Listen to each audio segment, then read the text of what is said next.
Mesdames, Messieurs, bonsoir, bienvenue. C'est un plaisir de vous retrouver pour ce nouveau numéro de votre émission politico-sociale Faire croiser. Pour cette édition, nous ferons une infidélité à la politique pour nous intéresser à un sujet de société, la polygamie. Quoique proscrit depuis 15 ans au profit de la monogamie au Bénin, elle continue d'avoir droit de cité, fait rage et dans l'informel, compte de plus en plus de clients les plus insoupçonnés.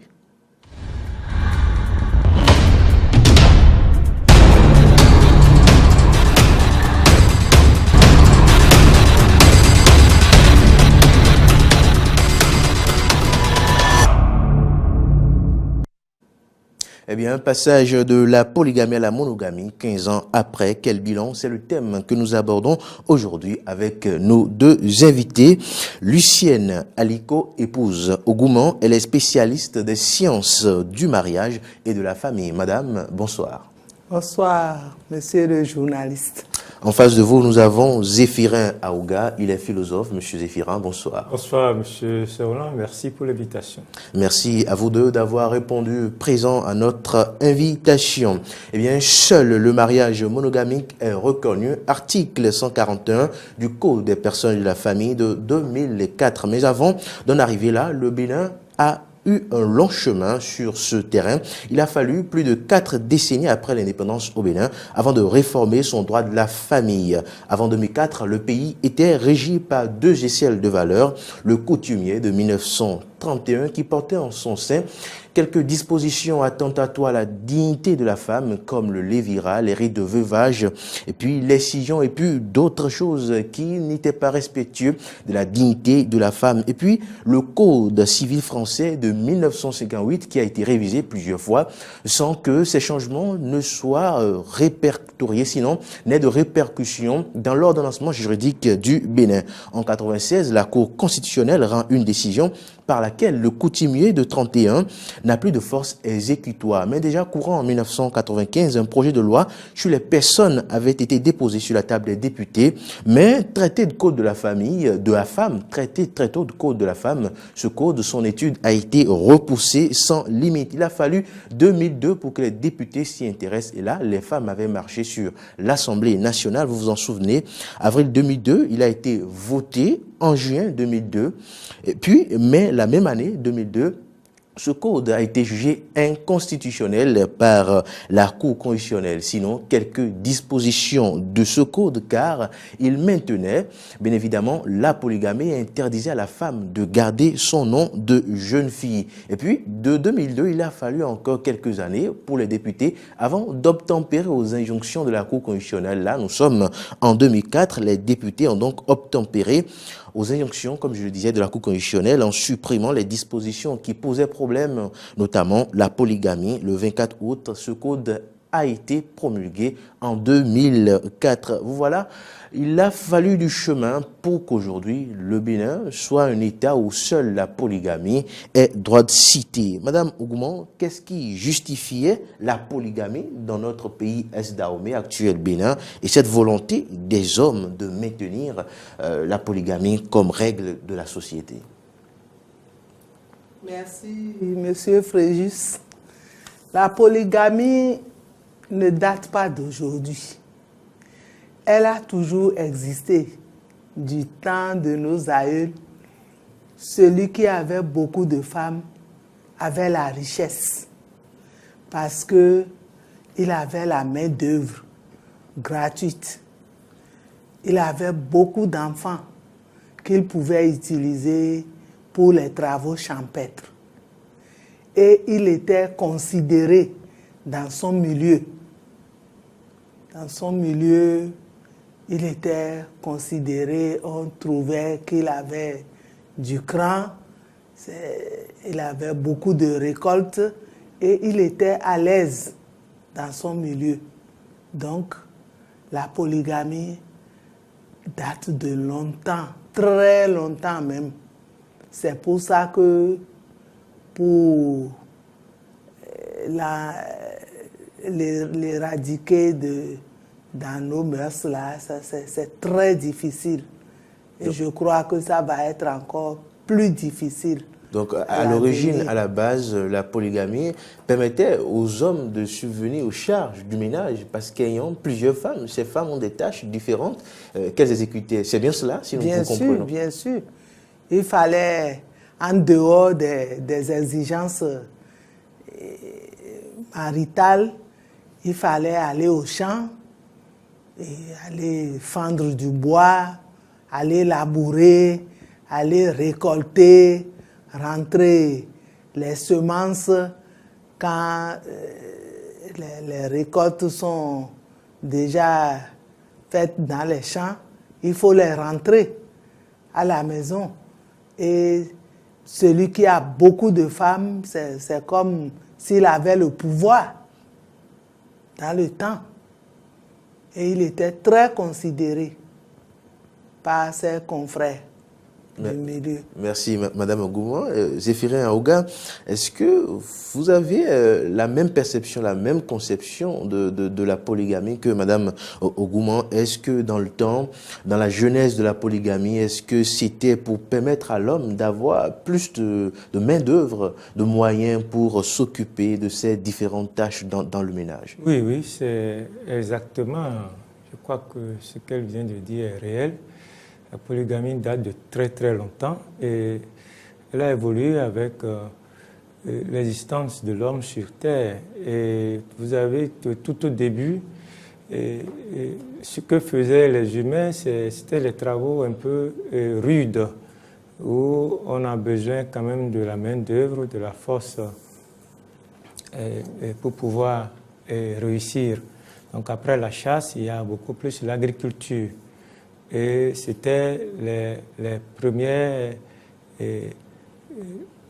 choses que les hommes faisaient au départ pour se nourrir. Donc soit on va à la chasse, soit on va à l'agriculture. Après on a commencé par traiter, les forgerons ont commencé par fabriquer plein de choses aussi, à cause surtout de ces métiers-là, parce que pour aller à la chasse, il faut avoir quelque chose qui va vous permettre de pouvoir chasser.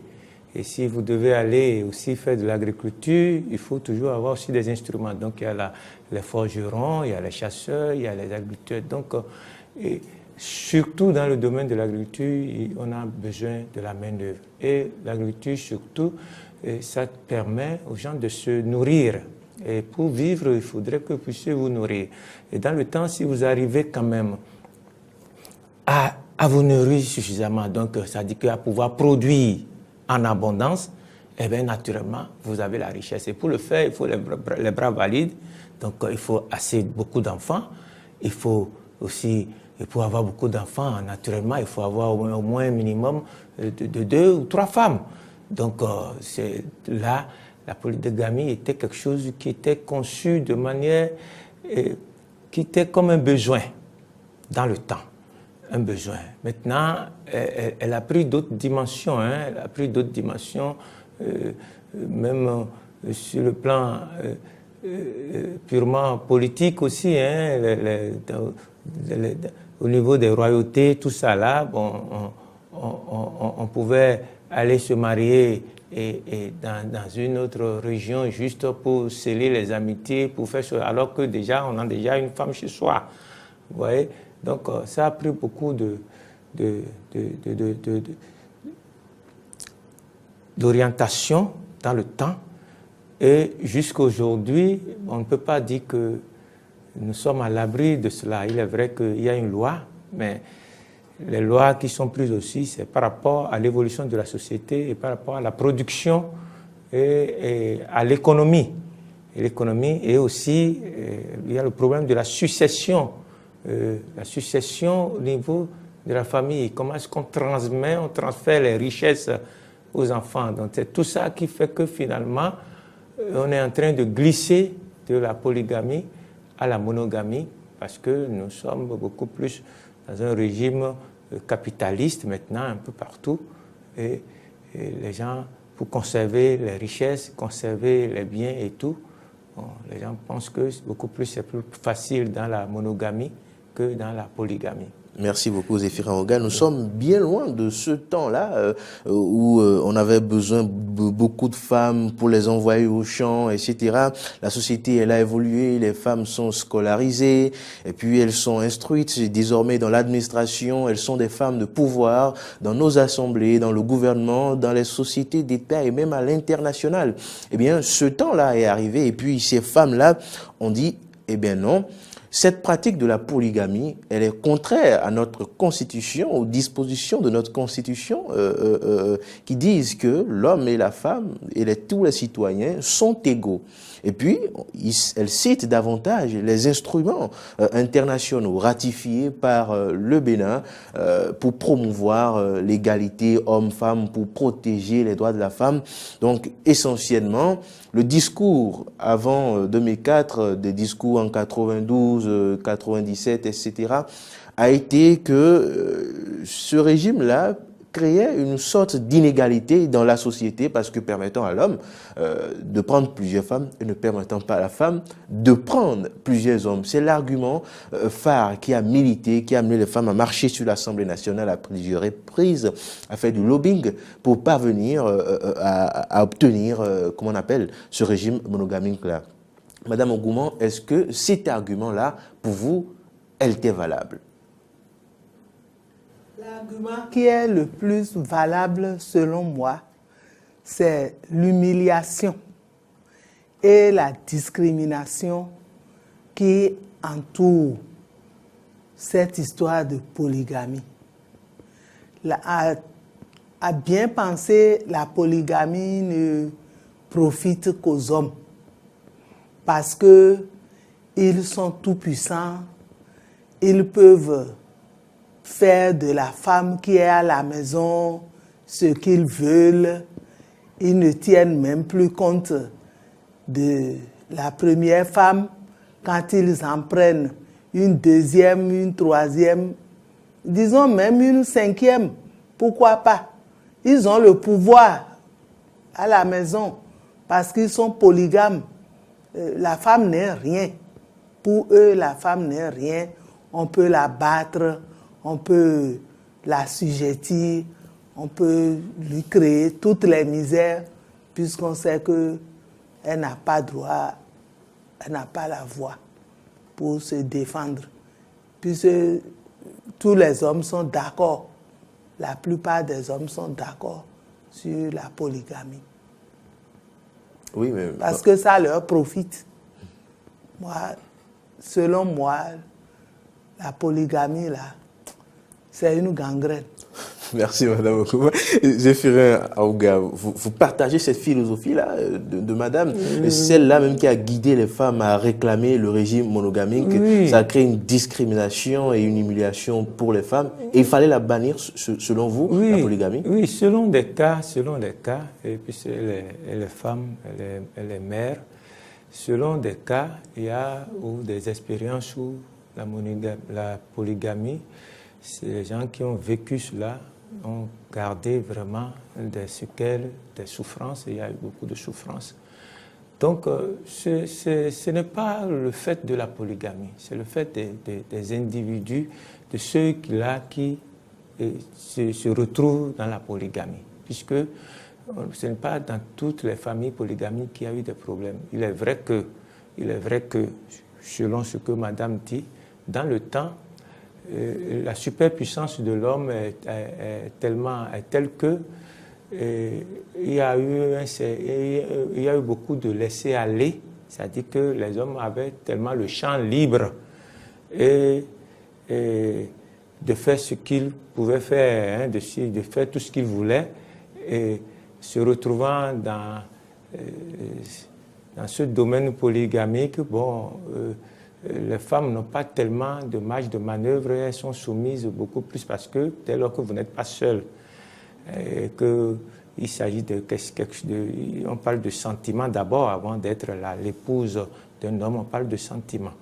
Et que finalement vous n'êtes plus seul. Lorsque vous n'êtes plus seul, déjà vous êtes limité parce que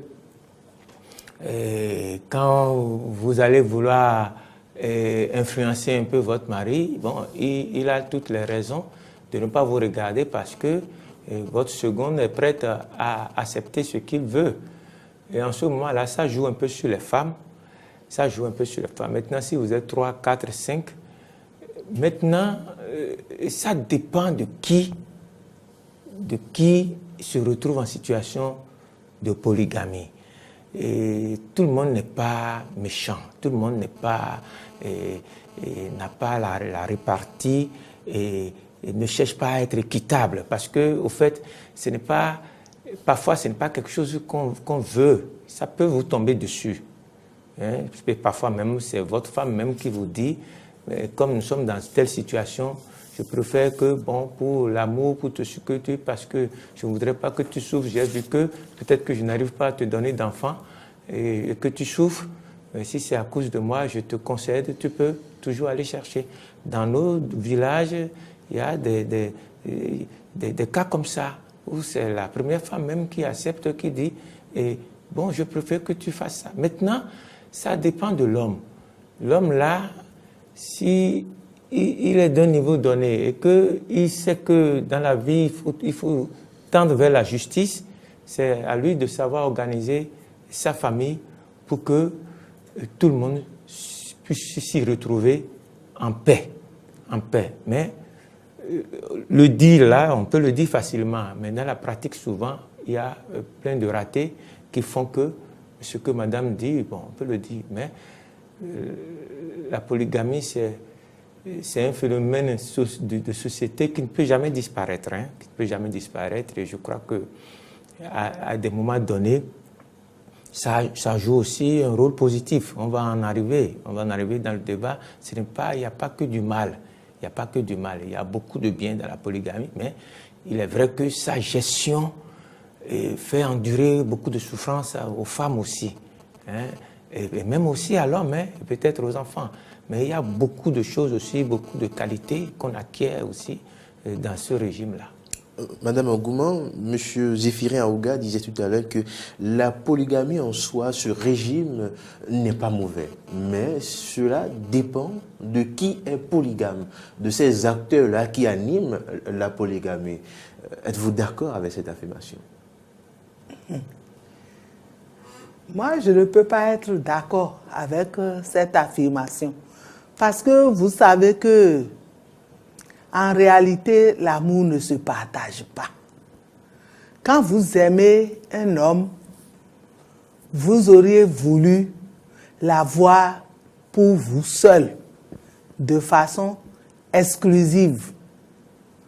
Mais quand, à un moment donné, les diviseurs augmentent, vous voyez bien que le quotient diminue.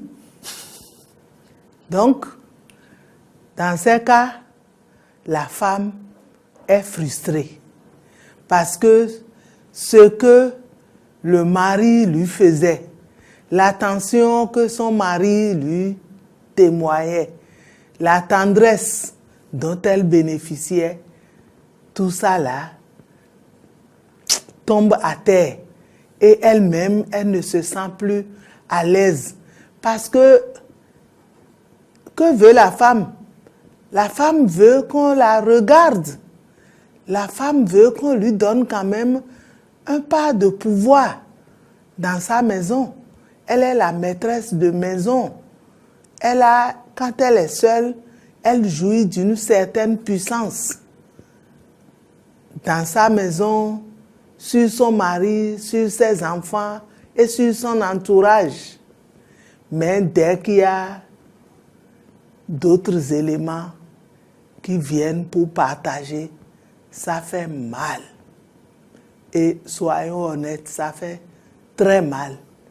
Même si ça profite à l'homme, ça ne profite en aucun cas à la femme parce qu'elle est brimée de toutes parts, par le mari même, par les autres femmes, et on ne lui reconnaît même pas son droit d'aînesse dans ce petit marché que l'homme a créé.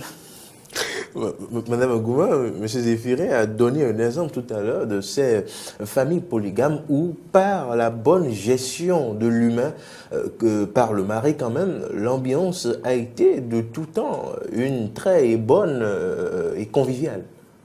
Oui, la convivialité dont on parle là, c'est empreint de beaucoup d'hypocrisie. Moi, je n'ai jamais vu nulle part où une femme a pris sa coépouse pour la mettre au dos. Jamais, jamais, jamais. Il y a beaucoup d'hypocrisie dans cette histoire-là. Bon, l'homme, combien de temps l'homme passe à la maison? Il a beau avoir X femmes à la maison, ça ne l'empêche pas d'aller encore au dehors pour aller conquérir d'autres femmes. Donc, lui n'est pas là. Il ne voit pas les sous-bassements, les sous-entendus, les non-dits qui se créent entre les épouses. Parfois, on se résigne. La femme se résigne. Où est-ce que je vais aller? À qui laisser mes enfants? Bon, si ça lui convient comme ça, d'accord. On continue comme ça jusqu'au jour où l'homme, ne le sachant pas, ira chercher une femme vraiment, vraiment indisciplinée qui viendra foutre la pagaille dans ce qu'il croyait avoir organisé. Il pensait avoir la suprématie sur ces femmes. Mais quand la femme forte arrive là, elle met le désordre parfait dans la maison et elle exige que l'homme renvoie les autres femmes pour qu'elle puisse s'asseoir. Parce que avant qu'elle n'arrive, toi-même, tu lui as déjà fait certaines promesses, beaucoup de promesses. Et tu ne savais même pas que tu ne pourrais pas maîtriser l'ardeur de cette femme. Donc, tu es obligé de te résigner aussi et de te soumettre à un moment donné et demander aux femmes que vraiment elles n'ont qu'à essayer de faire quelque chose. Parce que je n'en peux plus. Monsieur Zéphirin, vous décrivez à l'instant des familles polygames où quand même, par une bonne gestion, le mari a su instaurer une ambiance très conviviale où les enfants, les femmes s'entendaient très bien. Mais pour Madame Gouma, tout cela n'est que le reflet d'un semblant, ce n'est que de l'hypocrisie. Ah non, au contraire. Il y a des... Parce qu'il ne faut pas voir seulement le côté négatif des choses. Il y a eu des familles polygames où des enfants sont nés dedans. Et c'est ça qui a permis aux enfants d'être intelligents, d'être travailleurs même, de voir un peu les autres enfants, comment est-ce qu'ils se débrouillent et tout. Et ça a suscité sur ces enfants l'envie d'aller devant, Et même ce que madame dit, et le fait de voir leur maman peut-être pas trop heureuse, fait que certains enfants se sont dit, bon, nous, on va se battre, on va travailler. Et ça a suscité beaucoup de choses. Ça a permis à des gens de savoir partager, de savoir vivre ensemble. C'est-à-dire,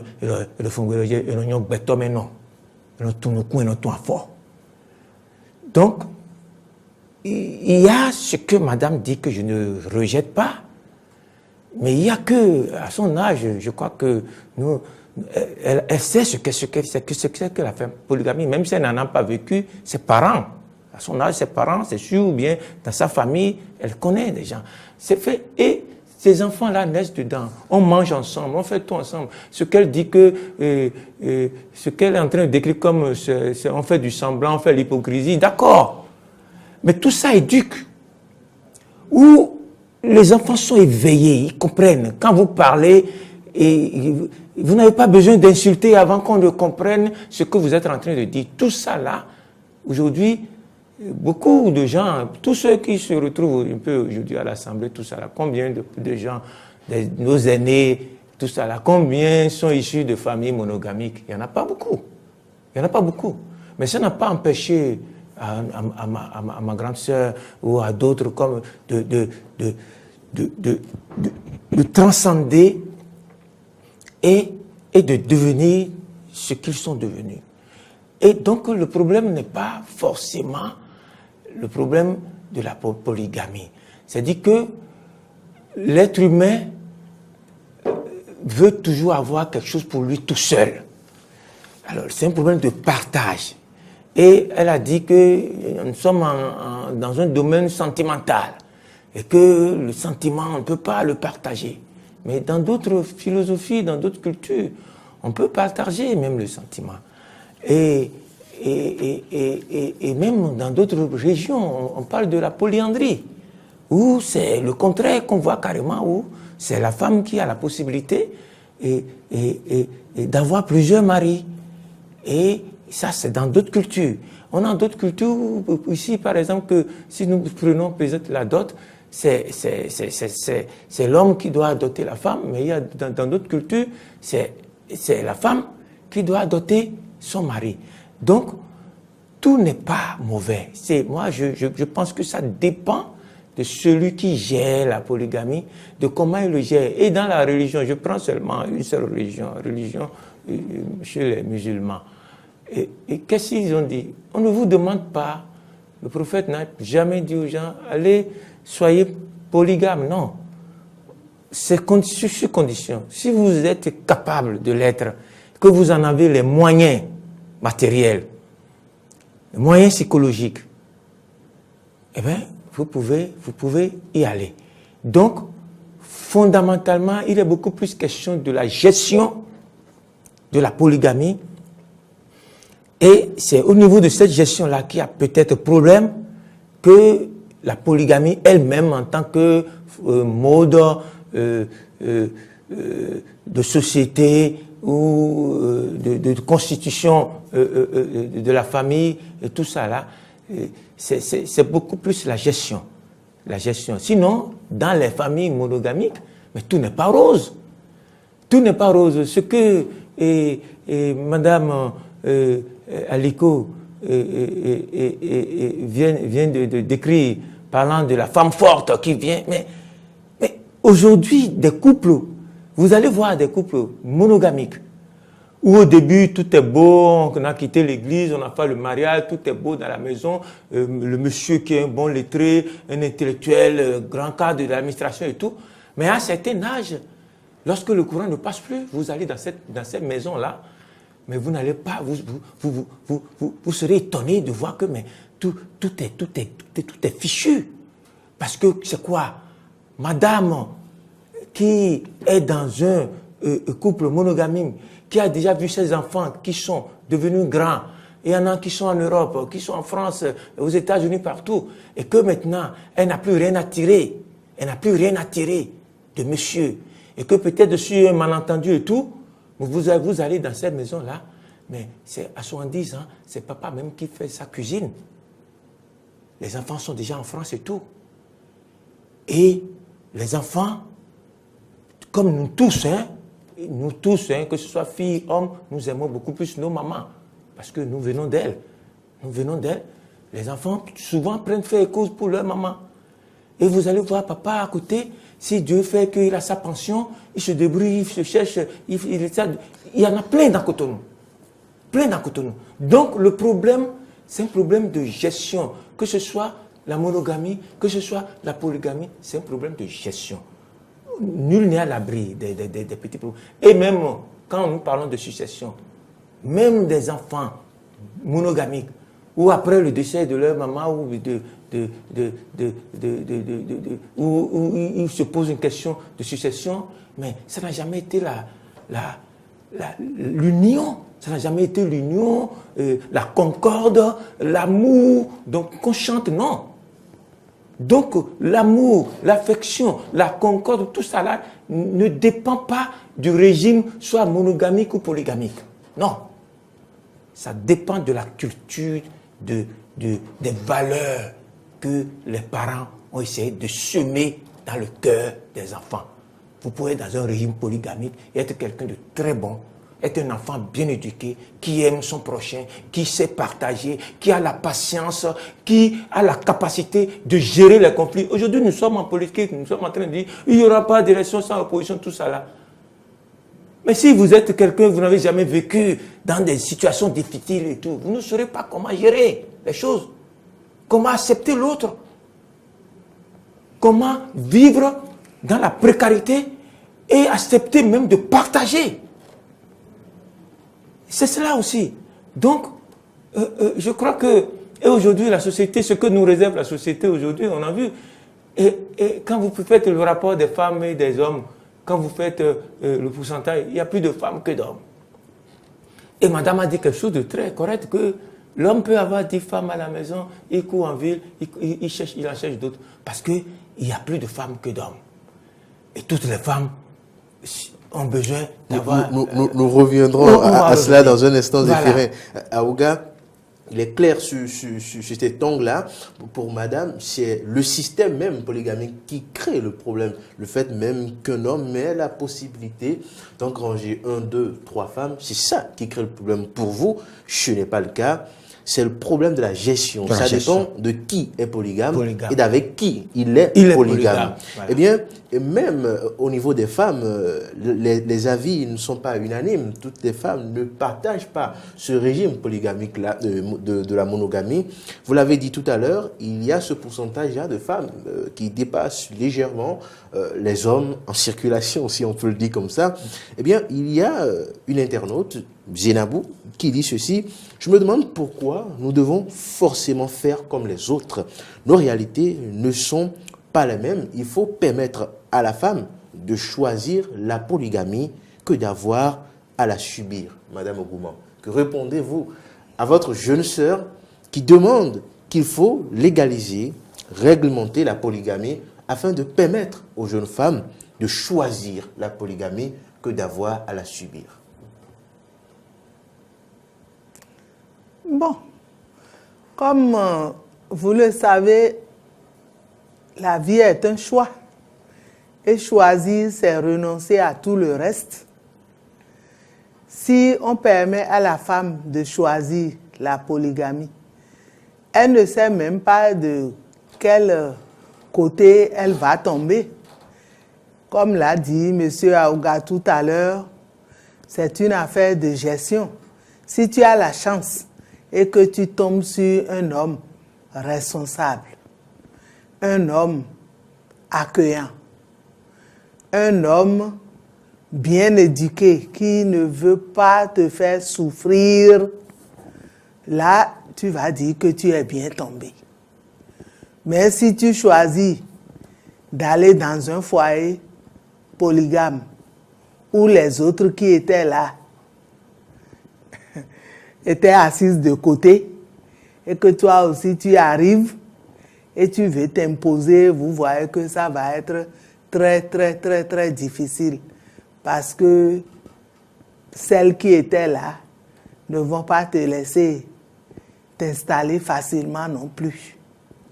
Mais bon, si la femme même décide de faire son choix, elle est libre.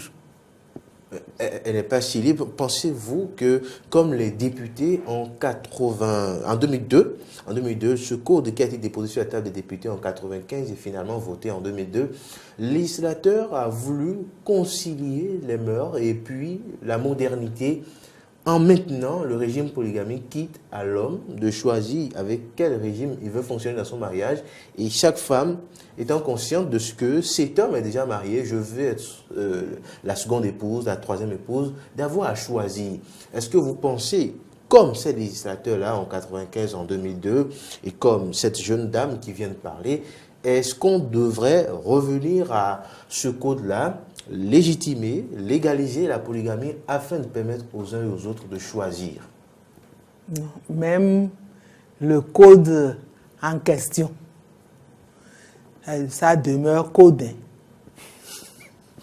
Moi, à mon avis, les hommes n'ont jamais respecté ça. Il y a même la cryptogamie.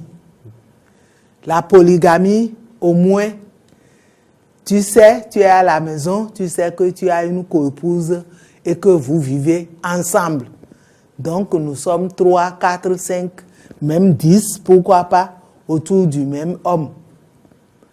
Mais quand c'est la cryptogamie, la polygamie non résidentielle, tu ne sais pas combien de femmes sont dehors et qui partagent ton mari avec toi. Tu n'en sais rien et il ne t'en parle même pas. Il va te dire, reste où tu es, ne cherche pas à savoir ce que je fais. Je suis assez grand, je sais ce que je fais et je gère. Si on te dit ça, tu as quoi à dire encore? Tu n'as rien à dire.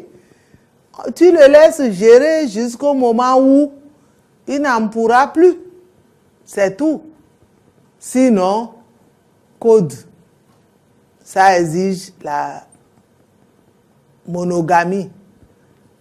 Les gens disent, on dit, il ne faut pas se marier avec 2 femmes. Si je ne me marie pas et que j'ai la 2e femme, est-ce que du temps de nos mamans, on allait faire forcément le mariage? Non.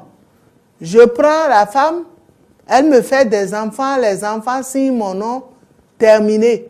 Encore que dans ce code-là, c'est dit que quand tu fais des enfants au dehors, tu dois informer la femme qui est à la maison et elle doit savoir que tu as des enfants au dehors. Vraiment, Fréjus, c'est compliqué. C'est compliqué, Madame Nkouma, nous en convenons. Mais vous voyez, vous-même, vous l'avez dit, vous avez peint ce tableau-là, où, malgré ce code, dans l'illégalité, dans l'informel, les hommes arrivent quand même à avoir 2, 3 femmes. Est-ce que finalement, il ne faudrait pas revenir à la légalité des choses afin de permettre aux hommes d'avoir légalement 1, 2, 3, 4 femmes, comme ça se faisait? On sait qu'à l'état civil, cet homme est marié avec 5 femmes. Au lieu de baigner, de continuer à poursuivre l'hypocrisie là, en sachant qu'il a 1 femme à l'état civil et qu'il en a 8 dans l'informel, comme on appelle les bureaux. Les bureaux ont plus de puissance que la femme qui est à la maison. Et ça, il faut le savoir. Quand tu es une femme à la maison, il ne faut pas croire que tu es tout puissant. Tu n'as aucun pouvoir, aucune puissance. Le bureau du dehors a tout. Elle est exigeante et l'homme se plie en 4 pour satisfaire ses désirs. Mais toi qui es à la maison là, tu es déjà là, donc c'est déjà un privilège d'être à la maison. Et même celle qui est au dehors, elle te dit, et t'es qu'on regarde. Et qu'un au final. Donc finalement, vous pensez qu'on doit revenir à la légalité afin de rendre les choses plus ou moins équitables? Est-ce qu'on doit revenir avec un code qui permet à l'homme légalement d'équilibrer les choses en mariant toutes ces femmes à l'état civil? Et pourquoi vous dites tout le temps qui permet à l'homme, qui permet à l'homme? Et la femme? Et la femme? Vous dites qui permet à l'homme, qui permet à l'homme. Tout comme s'il n'y avait que l'homme dans le couple. De toutes les façons, là où il y a la polygamie, il n'y a plus de couple. Il n'y a plus de vie stable. Donc, la femme est là, elle va te dire, moi je suis toujours là à cause de mes enfants, parce que je ne veux pas les abandonner. Mais si l'homme est généreux et qu'il satisfait, s'il pourvoit aux besoins de la femme qui est à la maison et ne lui fait pas sentir qu'elle est de trop, bon. Mais quant à revenir à l'autre loi qui permet la polygamie, là, je ne sais pas si en prenant une loi, on revient encore dessus. Et je ne sais pas à qui ça va profiter quand on va revenir dessus. Merci Madame Ogua. Zéphirin Yaouga, vous avez vu à l'instant le tableau dégagé par Madame. Les insuffisances de ce code 2014 voulu, souhaité, voté, promulgué en 2004. Malgré cela, les hommes continuent à prendre une épouse, à en avoir 8 dans l'informel ou à ne pas en prendre du tout et à avoir 4 femmes qui dotent peut-être. Ils sont là, ils font des enfants, ils donnent leur nom aux enfants. Pensez-vous qu'il faut continuer dans l'hypocrisie collective, généralisée, ou bien qu'il faut permettre à l'homme, même si Mme Ogouma n'est pas d'accord, elle demande pourquoi on parle seulement d'hommes, à l'homme de légaliser toutes ces femmes. Oui, on parle d'hommes parce que, bon, c'est chez nous, dans nos cultures, c'est l'homme qui va demander la main de la femme. Ce n'est pas la femme qui va épouser un homme. C'est pourquoi on parle d'homme. Donc, ce n'est pas qu'on ignore la femme, non. On ne peut pas parler de mariage sans penser à la femme. Donc, c'est les deux. Donc, mais celui qui fait le pas, qui va... Mais dans notre culture, comment le mariage même, c'est parce que nous sommes en train de copier les Européens et tout. Sinon, le mariage même chez nous, dans notre culture, depuis qu'on est né, c'est la dot et tout. Les familles se connaissent et tout. On sait que vous êtes venu prendre notre fille et vous faites les formalités qu'il faut. Et c'est déjà ça, là. C'est déjà ça, d'abord. Maintenant, pour officialiser, bénéficier un peu des droits. Et je sais pas, quand je parlais tantôt de l'association, plein de choses, tout ça là, pour ces considérations-là, nous sommes arrivés à copier les Européens, parce qu'eux, ils sont dans un autre mode économique et purement. Et donc ça là, mais nous, on n'est pas encore arrivé à ce niveau. Et l'hypocrisie dont vous parlez, qui existe chez eux là-bas et qui a dérapé, hein. Et eux, ils sont dans d'autres décors, hein. On ne veut pas parler de ça, puisque là-bas, les hommes peuvent se marier entre eux-mêmes, un homme peut se marier à un animal, il y a plein de choses qui se passent là-bas, on va pas. Mais ici, nous avons nos cultures, nos manières de faire et tout. Et pour éviter ce que vous avez tantôt décrit comme étant une hypocrisie, moi, je crois que nous devons aller pas à pas. Et même en prenant les lois, tout ça là. Et aujourd'hui, je reviens toujours encore, même bien que vous avez voulu mettre de côté complètement la question politique, nous parlons de réforme aujourd'hui, tout ça là. Mais qu'est-ce qui fait grincer un peu les dents? C'est le fait que on veut forcer pour aller et rapidement, pour atteindre un objectif sans faire le parcours qu'il faut. Et aujourd'hui, dans ce Bénin-là, comme Madame Aliko vient de dire, mais elle a bien dit que le code-là, c'est seulement dans son registre qui s'en occupe. Alors si je ne vais pas au tribunal pour me marier, qui viendra me chercher? Est-ce que l'État a dit que obligatoirement vous devez vous marier? Je ne suis pas obligé. Pourvu que elle a tout peint, elle a peint tout le tableau. Donc c'est aujourd'hui un peu comme ça. Alors si l'État veut être sérieux, l'État doit pouvoir aller au-delà des copies collées là et de réfléchir sur... Nous avons des sociologues, des philosophes, des anthropologues et plein de gens qui réfléchissent sur notre société, qui nous sommes, comment est-ce que nous réfléchissons, comment est-ce que nous pouvons faire les choses, comment et intégrer, voir tous les paramètres pour voir si effectivement on ne peut pas donner la possibilité. Parce qu'il peut arriver que quelqu'un se retrouve en position polygamique, mais pas nécessité. Ça arrive. Et madame a dit quelque chose tantôt, que des gens qui font des enfants en ville, et que même la femme qui est à la maison n'est pas au courant. Ou bien même on a même d'autres fois, elle a parlé de cryptogamie, c'est-à-dire que vous êtes à la maison, vous ne savez même pas que votre mari a d'autres foyers en ville. Donc si la loi permet à ce que on oblige même le mari à être transparent, c'est-à-dire que on pourrait dire que si jamais vous faites d'enfants dehors sans le déclarer, et qu'on vient à découvrir ça, vous êtes passible de telle peine. Je crois que c'est mieux. Alors ça va éviter et puis on permet aux gens lorsque les gens veulent se marier, à la femme, à l'homme, est-ce que on laisse le champ libre si... On ne sait jamais. Il y a des gens qui se marient et pour raison, le fait qu'ils n'ont pas eu d'enfant, la femme même, pour l'amour qu'elle a à son mari, si le problème ne provient pas de l'homme et qu'ils vont faire toutes les analyses et que la femme constate que le problème vient d'elle, pour l'amour qu'elle a à son homme, elle dit, bon, il y a des femmes qui disent, non, mais Sébastien, mais ce n'est pas à cause de moi que tu vas rester sans enfant. Moi, je t'aime, je souhaite voir tes enfants. Si une autre femme peut t'en donner, je suis d'accord.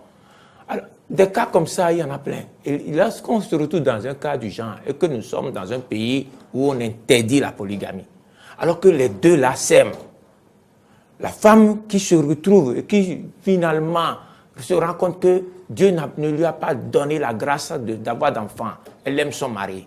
Le mari aussi l'aime. Mais au même moment,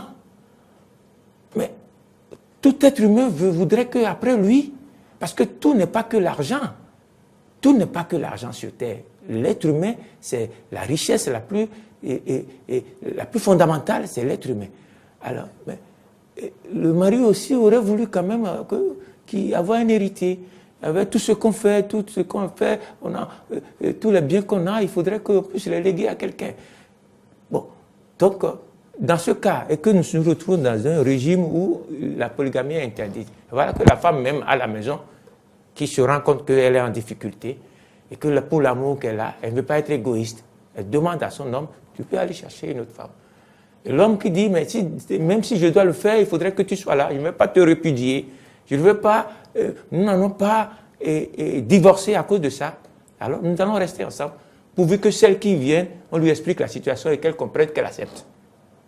Alors, dans un cas comme ça, la loi n'a pas prévu ça. C'est-à-dire que dans ce cas-là, on va demander à l'homme de divorcer avec sa femme qu'elle aime bien et qui n'est pas en mesure de lui faire d'enfants et qu'on ne peut pas accuser parce que ce n'est pas sa faute, parce que nous disons que c'est Dieu qui donne l'enfant. Et voilà, donc ce couple-là sera obligé, ou bien l'homme, bon, pour pas l'amour aussi, il dira, bon d'accord, ça ne fait rien, bon, je n'ai pas besoin d'avoir d'enfants puisque tu ne peux pas m'en donner, bon, nous allons rester là. Et puis, mais nous sommes en Afrique, et nous savons dans nos familles ce que c'est que le mariage. Le mariage en définitif, le produit du mariage, ce sont les enfants. Quel que soit l'amour, quel que soit l'amour. Donc voilà des cas pratiques et sur les questions sur lesquelles nos sachants doivent réfléchir pour laisser un peu la main libre. Moi, je préfère encore chez les musulmans. Et ça a été clair dans le Coran. Vous n'êtes pas obligé, mais c'est quand vous pouvez. Et c'est pourquoi je parlais de gestion. Vous pouvez être en mesure de les nourrir. Vous pouvez être en mesure de, si vous donnez 10 francs à X, vous devez pouvoir donner 10 francs à Y. Et ainsi de suite. Vous pouvez être en mesure de les traiter de la même manière et de les aimer, de faire l'effort de les aimer de la même manière. Personne ne vous oblige à faire cela. Mais, comme vous l'avez signifié, je crois qu'on ne doit pas fermer tel qu'on a fait. On dit, bon, au Bénin, c'est là. Il y a des pays en Afrique aujourd'hui qui ont opté pour ça, mais aujourd'hui, les gens sont en train de réclamer pour dire non. Vous allez au Sénégal maintenant, les femmes disent non, mais nous, mais alors, mais quoi? Nous aussi, nous sommes des femmes, on a besoin d'avoir des hommes pour nous. Donc, il faudrait qu'on puisse décréter la polygamie. Mais je ne sais pas si on va en arriver, mais c'est des questions de société qui devraient nous préoccuper nos dirigeants et qui doivent faire réfléchir nos intellectuels parce que moi, je préfère encore ça que ce qui se passe en Europe. Des questions de société qui doivent nous préoccuper, Madame Ogouman. Et puisque les lois sont là et obéissent à l'évolution de la société, pensez-vous, comme M. Aouga, qu'il faut aller vers des mesures dérogatoires afin de permettre, dans les cas qui viennent citer, à l'homme d'aller à 2 femmes? J'ai dit tantôt que c'est une situation préoccupante et très compliquée. Nous savons que l'absence d'enfants dans un foyer en Afrique est considérée comme une calamité. Mais si même vous êtes la femme, que vous êtes à la maison, vous n'arrivez pas à faire d'enfants à votre mari, c'est les beaux-parents qui viendront vider vos affaires de la maison. Parce qu'ils viendront vous dire qu'ils ne veulent pas de budgétivore, qu'ils ne veulent pas une femme qui ne produit pas, une femme infertile. Donc même sans l'avis de ton mari, ils viendront te vider de la maison pour faire de la place à leurs frères. Parce que en Afrique, quand tu n'as pas d'enfant, tu n'as rien. Et tu n'es rien non plus. À un moment donné, ton mari, amour, à un moment donné, il finira par se fatiguer. Parce qu'il aura tellement entendu de reproches de ses parents, de ses cousins, de ses cousines, de son entourage que lui-même, ça va le saouler. Il ne saura plus à quel sein se vouer. Et tu seras là quand une belle-sœur, une belle-mère, des amis vont aller chercher une femme pour venir lui déposer, pour te dire que si tu as la force, fais sortir la femme qu'on est venu mettre dans le foyer. Parce que après tout, c'est leur enfant, c'est leur fils. Les autres, ils veulent des enfants pour agrandir la famille. Donc vous voyez que quand on en arrive là, ça devient très difficile. Et toi qui es à la maison, tu perds complètement toute... On perd toute passion. Oui, c'est tout. Tu perds tout contrôle. Avant même l'imposition, comme l'a dit Aouga, quand c'est la femme même qui décide et qui propose à son mari... Ça, c'est une concession. En toute chose, il faut une concession. Absence d'enfant. C'est une situation grave. C'est une situation qu'il faut aider le mari à gérer.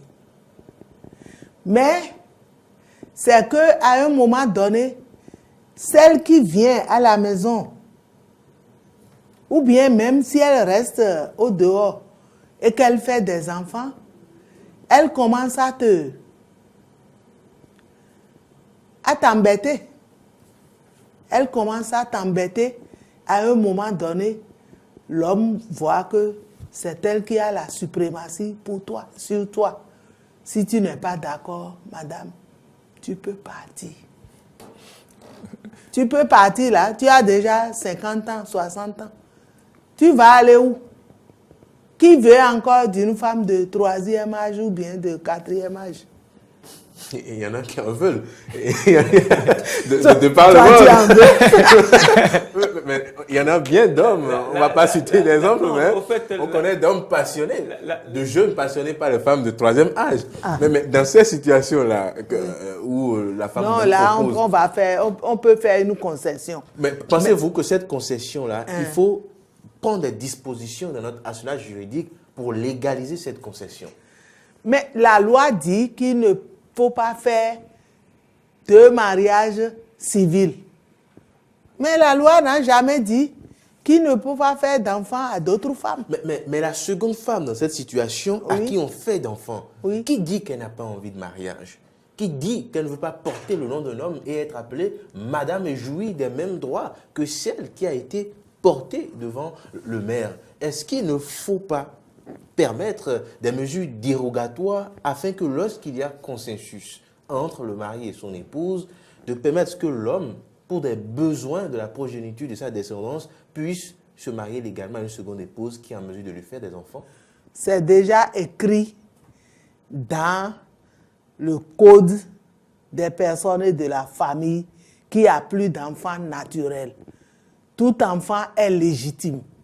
Donc, quand tu fais ton enfant, ton enfant a les mêmes droits que les enfants de la femme qui est à la maison. Hein. Mais la femme qui a fait cet enfant et qui n'est pas mariée à la mairie n'a pas les mêmes droits que celle qui a été portée à la mairie par l'homme. Il faudrait quand même que de ce côté-là, quand on met de côté la filiation, que la femme qui est venue au secours de ce couple-là puisse aussi bénéficier des mêmes droits que la première épouse. N'est-ce pas justice? C'est justice, mais il appartient à l'homme de se débrouiller Mais si la loi pour ne l'autorise arranger sa situation. Si un homme a une femme qui lui fait des enfants parce qu'il n'en a pas, s'il a les moyens qui se lèvent pour aller construire gratte-ciel pour la femme qui lui a fait des enfants, qu'est-ce que la loi y voit? Rien. La loi n'a rien à y voir.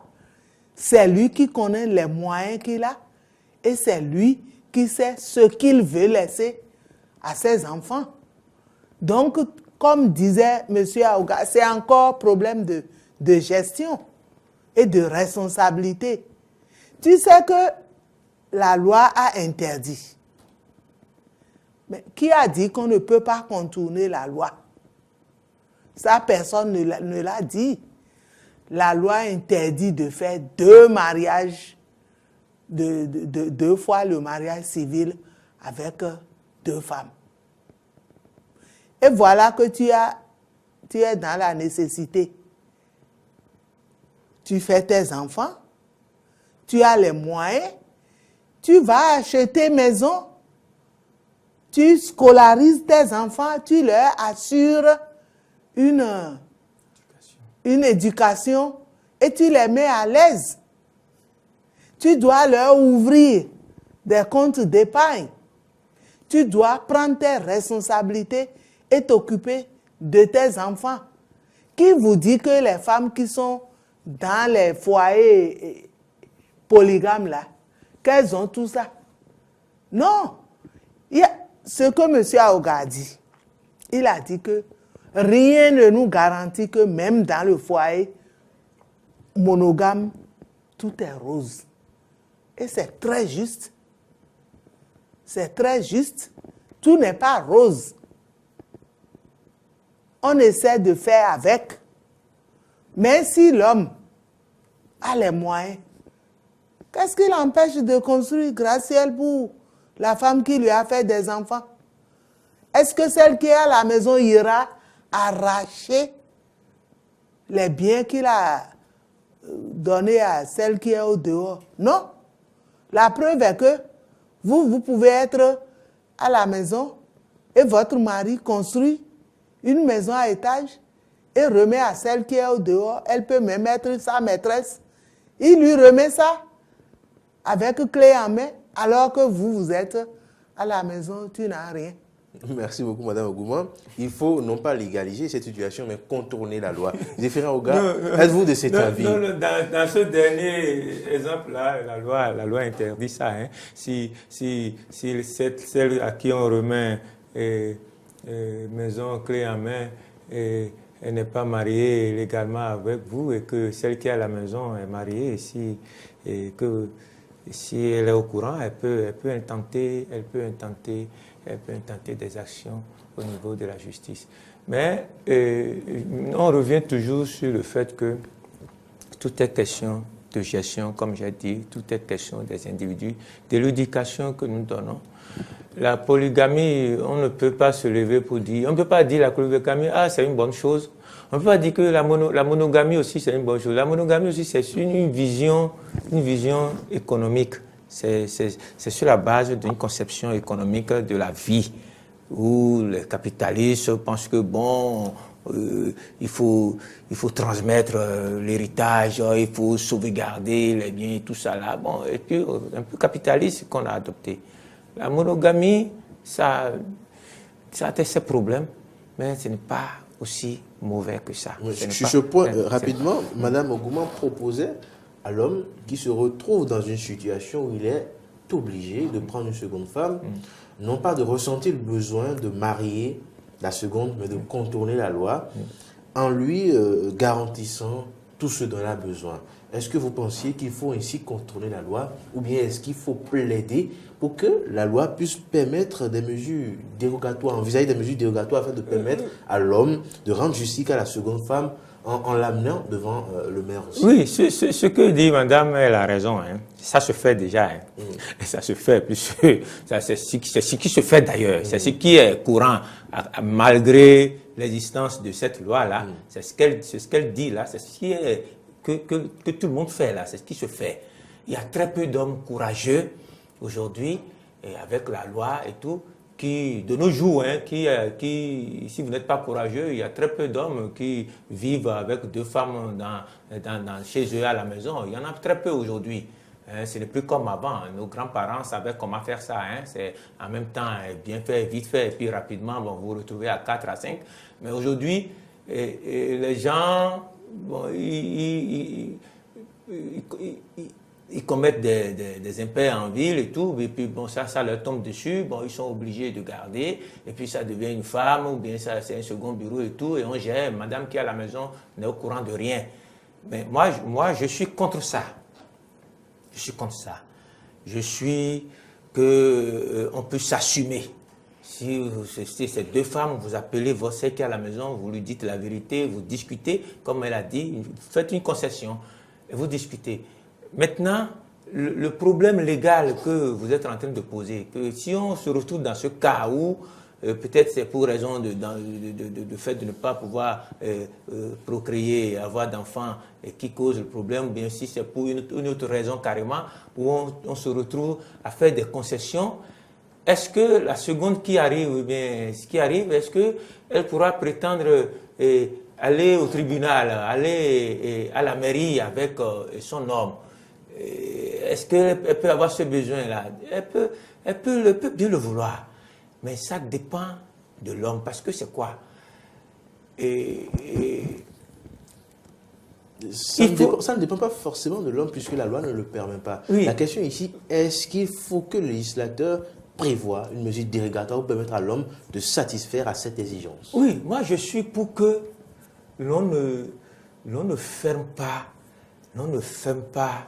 et que la loi ne soit pas limitée, linéaire, que la loi ne donne pas de possibilités. On doit ouvrir un peu compte tenu de certaines choses, de certaines réalités, et surtout compte tenu de notre contexte africain, et que nous sommes une société jeune, que nous évoluons encore, et demain, on ne sait pas.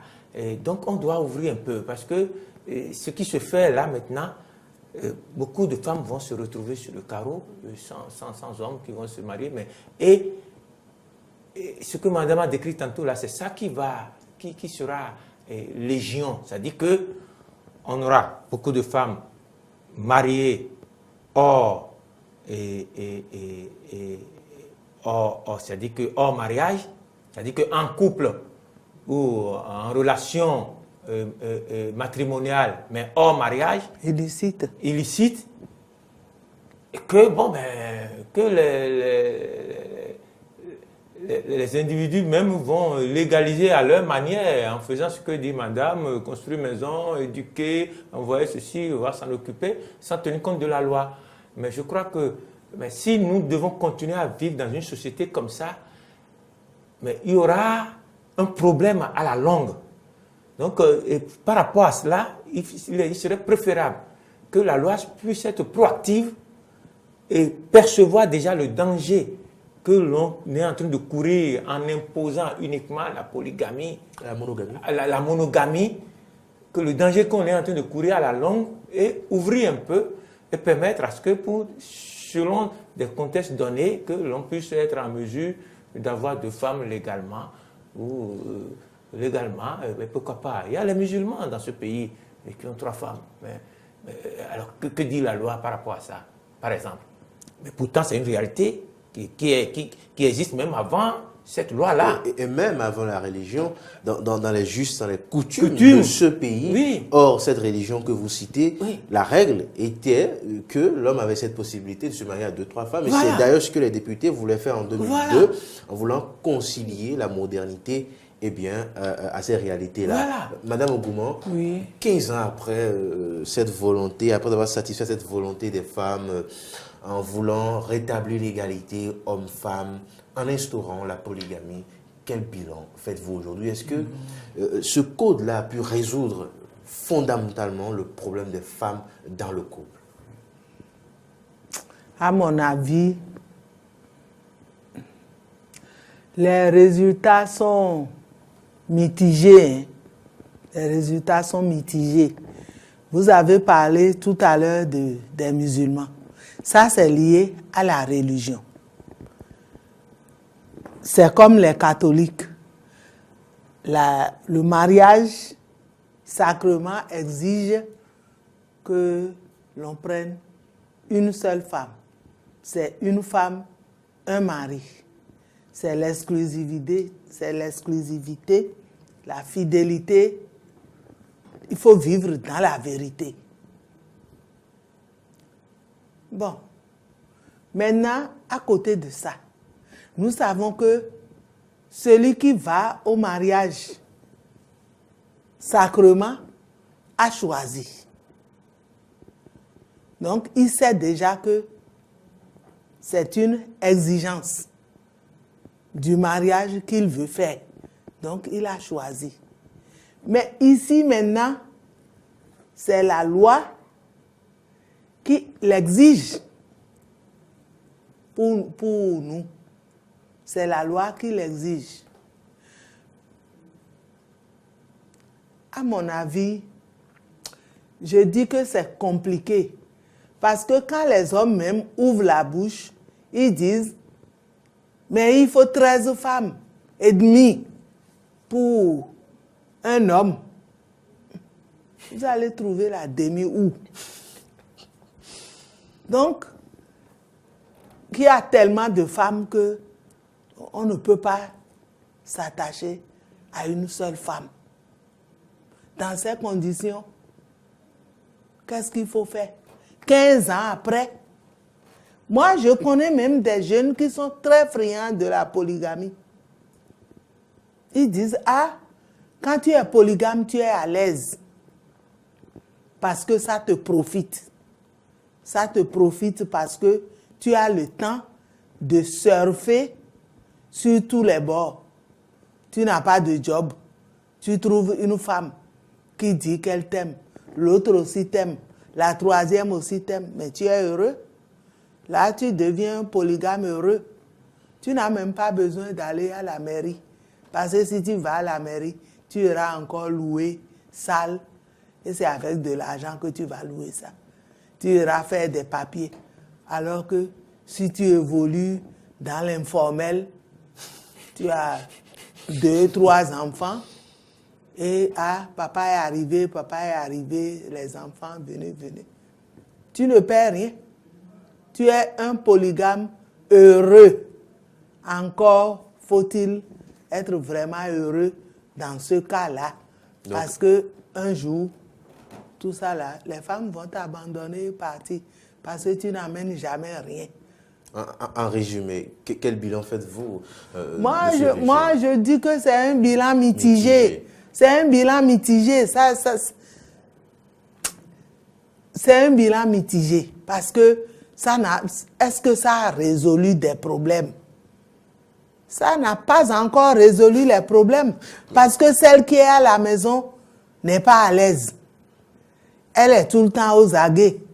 Celle qui est au dehors veut venir à la maison. Et la loi dit qu'il ne faut pas se marier avec 2 femmes. Merci. Ou bien plusieurs femmes. Merci, Madame Ogouman. Zéphirin Oga, vous, 15 ans après l'imposition, sinon l'adoption de ce régime pour le Bénin, le régime monogamique, quel bilan faites-vous? Est-ce que le problème a été résolu? Les femmes dans les foyers sont-elles heureuses aujourd'hui? Ou bien la loi a créé d'autres problèmes qu'il y en avait? Oui, je crois que, comme a dit Madame, c'est mitigé. Je pense même que ça n'a apporté les résultats escomptés. Bon, peut-être qu'on ne parle que de 15 ans, mais ça n'a rien changé fondamentalement. Ça n'a pas empêché aux gens d'avoir 2 ou 3 femmes s'ils en veulent. ça n'a pas... ça n'a rien changé. C'est seulement ceux qui sont dans ceux qui profitent des avantages administratifs, tout ça là, bon, qui sont beaucoup plus astreints. Et encore que, le problème, c'est qu'il y a des gens qui se marient, effectivement, qui ont une femme mariée légalement, qui vont devant le maire et tout, mais qui ont 2 ou 3 avec qui ils ne vont pas devant le maire, mais et qui aiment beaucoup plus celle-là que celle avec qui on est allé devant le maire. Donc, c'est toujours encore un problème de gestion et de qui vous êtes. C'est-à-dire que si vous vous aimez bien, vous êtes un être, un homme que vous vous aimez, vous êtes quelqu'un, vous aimez toujours faire des choses bien, vous avez une conscience, vous avez reçu une bonne éducation. J'ai nos mamans ici, si vous avez bien été éduqué, je crois que vous devez savoir ce que vous voulez pour vous-même dans la vie et savoir comment vous gérer. Et si vous êtes, et c'est pour cela que la loi aussi ne doit pas être trop tranchée, permettre aux gens d'avoir le choix. Madame a invoqué quelque chose, par exemple, en parlant de l'Église catholique. Vous dites que dans ce cas-là, le mariage au niveau, quand c'est un mariage sacramental, et que vous allez au niveau de l'Église catholique, par exemple, c'est un choix que vous faites, c'est le choix de rester dans la vérité et tout.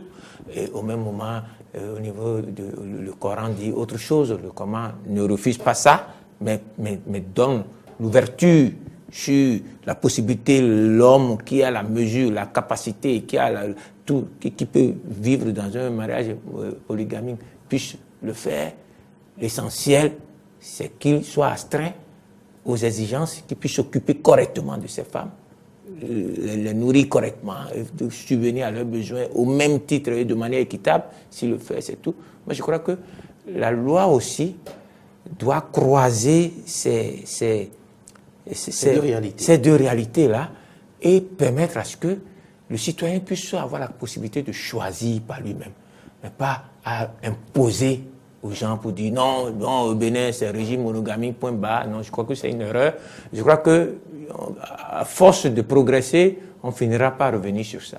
Merci beaucoup, Zéphirin Oga. Madame Ogouman, face à l'insuffisance, nous l'avons suffisamment étalé ici, les insuffisances du Code des personnes de la famille du 24 août 2014, qui n'a pas résolu grand problème en instaurant le régime monogamique. Il y a, si on peut le dire, encore plus de problèmes qu'avant. Vous, que proposez-vous? Est-ce qu'il faut désormais que le législateur puisse se pencher sur cette loi à nouveau afin de mettre plus de restrictions au niveau des hommes, sanctionner ceux qui, déjà mariés devant le maire, à l'état civil, et qui osent avoir des relations à l'extérieur, avoir 2, 3 femmes qui nourrissent, qui logent, et qu'on a les preuves? Est-ce que vous pensez que la loi doit punir ceux-là par des amendes, des peines, emprisonnement, etc., pour donner une efficacité au régime monogamique?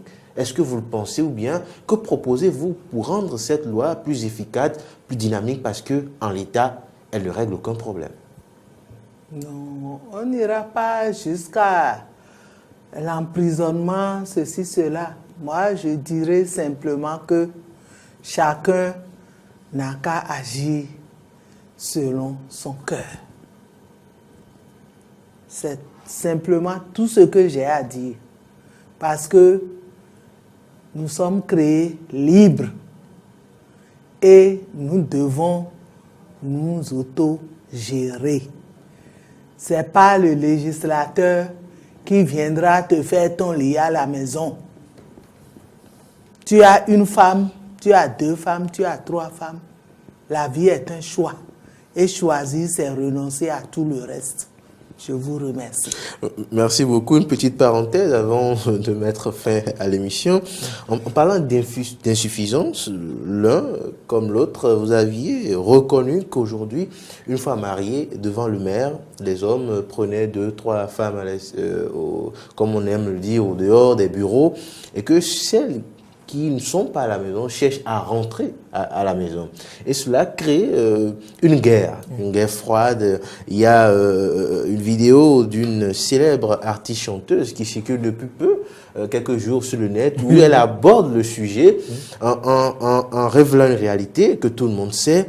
c'est que les femmes, celles qui cherchent à entrer et celles qui sont déjà dedans et qui cherchent à rester, à maintenir sa position, les deux se lancent dans une guerre, ou bien les trois, dans une guerre sans merci, où on fait appel à toutes les forces, qu'elles soient occultes, physiques, de charme, etc. Et la dominance, c'est les forces occultes. Et aujourd'hui, on apprend que la femme qui est à l'intérieur est décédée, celle qui n'est pas à la maison est le déçu, mais celle qui est au dehors est décédée, etc.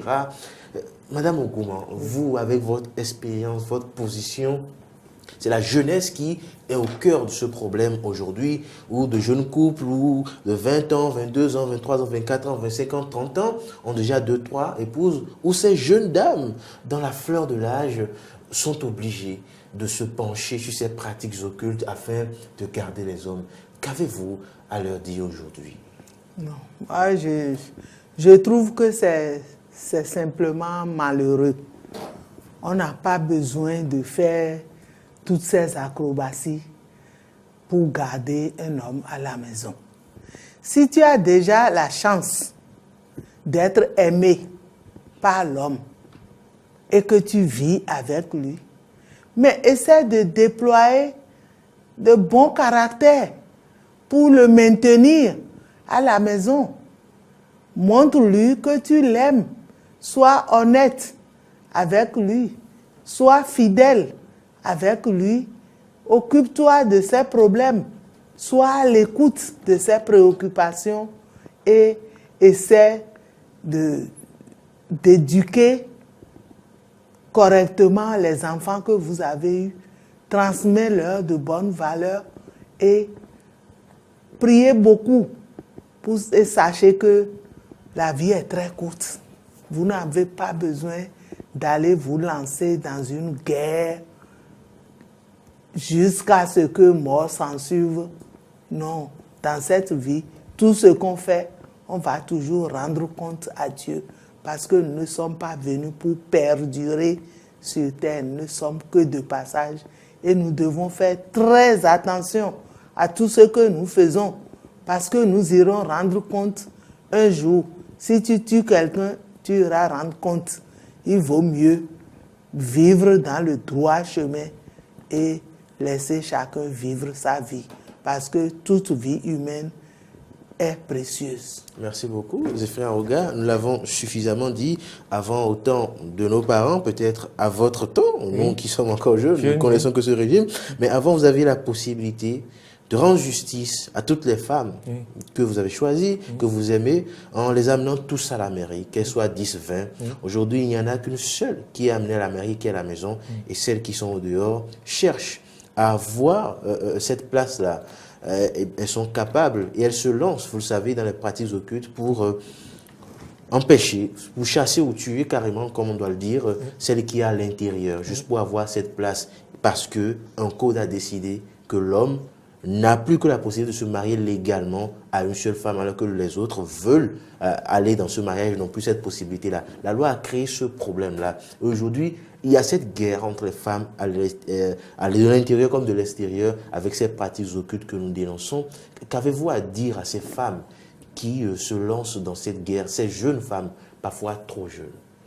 Oui, je crois que il faut que, dès le départ, je crois que c'est l'homme qui s'engage dans ça, qui doit être clair, qui doit savoir ce qu'il fait.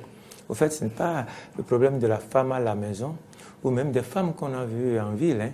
C'est l'homme, moi, qui suis en situation, puisque, au fait, parfois, en dehors des cas que j'ai cités, où la femme n'a pas d'enfant, la femme, puis on va chercher une seconde femme, en dehors de ces cas-là, il y a beaucoup de choses, souvent, le fait que madame ne vous respecte pas à la maison, parfois, bien vous avez une femme qui est de mauvais caractère, pour rien, elle se fâche, elle ne vous respecte pas, ça fait aussi que les jeunes dont vous citez là sont obligés, qui se marient très vite là, sont obligés d'aller encore chercher ailleurs. Et puis quand vous allez chercher ailleurs, au début, celle qui est en ville, elle se montre gentille et tout, et puis elle sait parce que, bon, elle sait que déjà vous êtes marié. Si vous avez eu le courage de lui dire que vous êtes marié, et que malgré ça, elle accepte d'être veuve, c'est qu'elle sait les intérêts, l'avantage qu'elle en tire. Alors elles se montrent très gentilles. Ce qui vous séduit, parce que vous n'avez pas ça à la maison.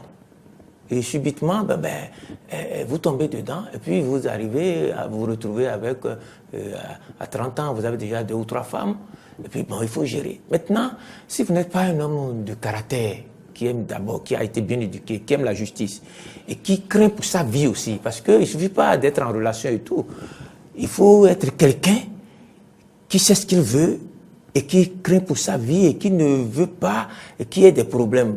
Malgré toutes ces dispositions et cette bonne volonté, oui, ça n'empêchera pas les femmes de se lancer dans cette guerre dont on parle. Alors là, à ces jeunes femmes-là, que leur dites-vous? Les jeunes femmes, elles doivent prendre leur mal en patience et comprendre que le problème n'est pas dans le fétichisme, parce que le fétichisme, finalement, ça n'apporte pas du bien. Parce que vous pouvez gagner quelque chose aujourd'hui, vous allez le perdre dramatiquement après. Donc, je crois que ces femmes-là doivent utiliser d'autres moyens, essayer de connaître celle qui est à la maison. Et ça dépend de l'homme. Si l'homme, il est bien, puisque c'est l'homme qui est au centre, puisque...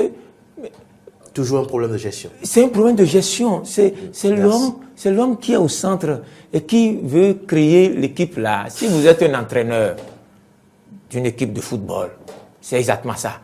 Mais si vous n'êtes pas un bon entraîneur, votre équipe va toujours mal jouer. Mais si vous êtes un bon coach, vous entraînez bien, vous devez savoir que dès lors que vous acceptez d'aller avec 1, 2 ou 3 femmes, mais si vous êtes un homme, vous devez savoir que vous avez du pain sur la planche.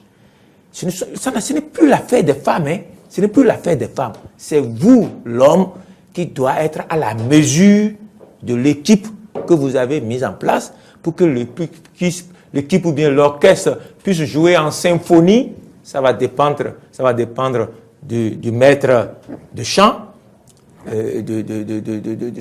Si nous rentrons dans la musique, c'est le maître du chant. Si vous êtes bon, vous aurez une bonne chorale. Mais si vous n'êtes pas bon, eh bien, ce sera la cacophonie chez vous, et là, vous l'aurez créé.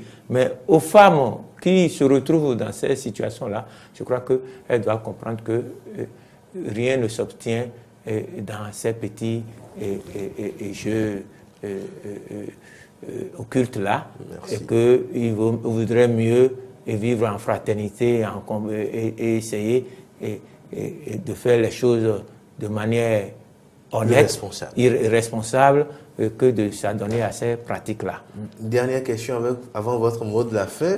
Toujours dans les insuffisances de ce code qu'on a étalé, on l'a dit, les hommes n'ont plus la possibilité d'avoir légalement 2 femmes. On a une femme légale, on sait de cacher l'autre, de cacher aussi les enfants, ou bien ils se révèlent un peu tard, ils se connaissent, mais toujours est-il que, in fine, ces enfants-là se connaissent et ne s'aiment pas trop beaucoup parce qu'estimant que ceux qui étaient plus proches du père ont plus bénéficié des avantages et autres et qu'ils ont été, eux, laissés pour compte. Et il y a une guerre sans précédent et sans merci aussi entre les enfants. Les familles, à cause de ça aujourd'hui, sont désunies, fragilisées et puis on ne sait plus quel qualificatif adjoindre à ce que vivent les familles aujourd'hui à cause de cette situation.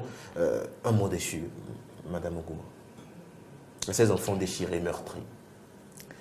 Oui, ça c'est juste parce que un enfant a besoin de son père et a besoin de sa mère. Mais quand vous faites l'enfant au dehors et que vous dites que l'enfant n'a pas le droit de venir déranger votre quiétude chez vous, vous avez déjà créé un fossé. Donc, le manque d'amour est déjà installé. La haine est déjà installée. Non seulement les enfants ne vont jamais s'aimer, mais les mamans aussi ne s'aimeront pas. Parce que la maman va dire, ah, c'est elle qui est là-bas, c'est elle qui profite de l'homme et on m'interdit d'aller dans la maison. Donc, c'est difficile. C'est très difficile. Un mot pour surmonter cette situation. Il faut que les hommes même apprennent à se gérer. et à prendre leurs responsabilités. Merci. Zéphirine Oga, vous êtes parfaitement d'accord. Oui, oui, il y a un problème de responsabilité. C'est-à-dire que même sous Bédo,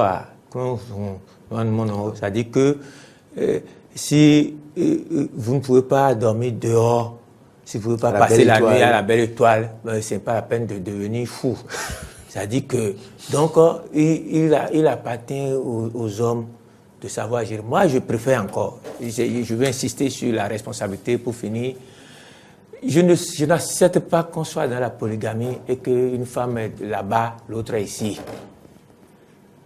Parce que quand c'est comme ça, l'homme pense qu'il est heureux, mais c'est faux. C'est faux. Parce que la femme qui est à Sikekoji, elle vous réclame les choses, puisqu'elle pense que celle qui est avec vous à Godomé, qui vit avec vous, elle a beaucoup, elle profite beaucoup, alors que peut-être que elle n'a rien. Et elle, celle qui est dehors à Sikekoji, c'est elle qui vous impose tout. Peut-être que chez vous à la maison, celle qui est à la maison ne prépare pas avec gaz, hein, mais celle-ci va vous imposer gaz. Peut-être que vous n'avez même pas frigo là-bas, celle-ci, elle va imposer. Et puisque elle est la seconde, que souvent on est toujours tenté à choisir la seconde, puisque les premiers jours de mariage sont toujours heureux. Bon, donc on est prêt à tout donner là. Mais moi, je préfère que si quelqu'un doit venir là, que nous vivions tous ensemble et qu'elle connaisse la réalité. C'est-à-dire que si c'est farine que nous délayons là, on va tous délayer farine. Si c'est quelque chose en plus, donc là, tout le monde est tranquille. Et ce que madame a dit qui est très important pour les enfants. Parce que vous qui êtes parents, femme, l'époux, l'homme ou la femme, vous êtes appelés à partir, mais les enfants que vous avez, si celle qui est la première a déjà des enfants, la seconde aussi a des enfants, et que vous vivez tous ensemble, à votre départ, ces enfants-là seront unis. Et vous allez voir parfois des couples où il y a polygamie et que le papa décède et tout, et que vous voyez les enfants, vous voyez le monde qui arrive, vous êtes étonné, vous dites mais comment, c'est la gestion. C'est la gestion. Si vous les gérez séparément, mais moi j'ai connu des cas où même celle qui est à la maison, elle a perdu son papa, qu'on veut aller enterrer quelque part dans le mono là-bas. Mais la seconde qui est en vie l'a appris. Et humainement, elle a osé, elle est allée à l'église. Et la première dame l'a vue, et puis, même à l'église, là, l'histoire a commencé. Que pourquoi elle doit venir à l'enterrement de son papa? Vous voyez? Et ça, là, ce n'est pas le problème des femmes. C'est l'homme qui n'a pas su. Merci. Si vous voulez avoir deux femmes, là, même si vous êtes riche, vous devez vivre ensemble. C'est ce que nos parents ont fait ensemble. Vous cognez, finalement, vous finirez par vous connaître, si tant est que les femmes, l'homme aime ses femmes, il finira par trouver un moyen pour les calmer, pour les mettre ensemble, tout ça là. Mais on ne souhaite pas ça. L'idéal serait d'avoir une seule femme. Mais là aussi, ça ne veut pas dire, on a dit tantôt, ce n'est pas que dans ce régime-là, tout est bon, tout est parfait. C'est dans un régime où, comme l'a dit madame, que la polygamie profite aux hommes, c'est dans un régime où l'homme est obligé de se taire. Merci. Tranquille. Dans la monogamie, là, vous êtes obligé de vous taire pour sauver ce qui est à sauver, c'est tout. Pour sauver les meubles. Merci Zéphirine Aouga. Madame Agouma, votre mot de la fin sur ce débat, analyse du passage de la polygamie à la monogamie 15 ans après, votre mot de la fin. Non, moi je voudrais dire simplement que chacun n'a qu'à agir selon ses moyens, selon son cœur et sauvegarder ce qu'il peut sauvegarder. Merci beaucoup. Zéphirine Aouga, votre mot de la fin. Oui, moi je vous dis merci pour ce débat-là. Je crois que ça doit continuer et que nos responsables, les intellectuels, tous ceux qui décident au nom du peuple, parce que c'est très compliqué. Hein. Madame a dit quelque chose qui m'a beaucoup touché. La vie aussi, c'est un choix. Et dans un pays comme nous sommes, on a plusieurs cultures, on a plusieurs peuples de coutumes diverses et tout. On ne peut pas imposer dans un pays pour dire, bon, au Bénin, c'est la monogamie, point bas, il n'y a plus rien, allez vous faire voir ailleurs. Non, je crois qu'on doit trouver une formule pour régler certaines choses et permettre aux gens de pouvoir vivre heureux. Merci beaucoup, chers amis téléspectateurs. C'est déjà la fin de ce numéro de votre émission politico-sociale, de Faire croiser. Aujourd'hui, nous étions dans la discussion sur le passage de la polygamie à la monogamie 15 ans après. Et quel bilan? Nos deux invités ont fait le bilan. Lucienne Aliko, épouse au Goumon, elle est spécialiste des sciences du mariage et de la famille. Et Zéphirin Aouga, philosophe. Les deux ont fait le même bilan. C'est un bilan mitigé. Ce code des personnes de la famille du 24 août 2004 qui a instauré la monogamie a en elle, ce code a en lui plutôt beaucoup d'insuffisances et n'a pas permis véritablement de résoudre tous les problèmes qui se posaient dans le temps et permettre à la femme d'avoir une certaine quiétude dans son couple. Et Madame Ogouman recommande aux hommes comme aux femmes plus de responsabilité, d'avoir à choisir et d'assumer ce choix avec le cœur. Quant à Zéphirin Aouga, vous l'avez suivi depuis le début jusqu'à la fin de cette émission. Il pense qu'il est urgent d'anticiper pour que nos législateurs puissent en même temps revoir ce code de la famille et ne pas imposer une seule direction, mais permettre à ceux qui souhaitent d'aller à la polygamie de faire ce choix et à ceux qui veulent aller à la monogamie de faire également ce choix, puisque nous sommes dans un pays avec plusieurs cultures, de permettre à chaque culture de se retrouver dans ce modèle, dans un modèle, dans ce pays et d'avoir librement à choisir selon sa culture.